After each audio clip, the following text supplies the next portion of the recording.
Početak 2019. godine doneo nam je tešku priču o maloj Anji Stojmenović iz Žbevca kod Bujanovca, koja se u uroniloj kući u kojoj je duvalo sa svih strana borila sa opakom bolešću, leukemijom. Priča o devojčici heroini inspirisala je mnoge naše donatore da se uključe u veliku akciju pomoći, pa nam je kraj godine doneo još jednu predivnu priču sa srećnim završetkom. Mi smo porodica Stojmenović. Ovo je naša nova kuća.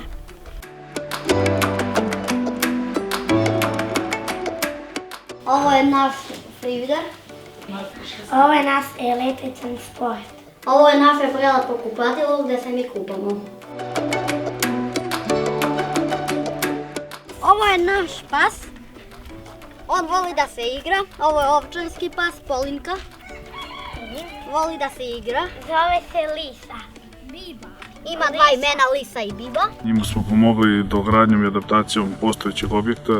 Izgradili smo im kupatilo, uveli vodu, dozidali jednu sobu i zamenili kompletan krov. Anja je izašla kao pobednik u najvećoj životnoj borbi i sada konačno može da nastavi sa svojim detinjstvom u potpuno sređenom domu.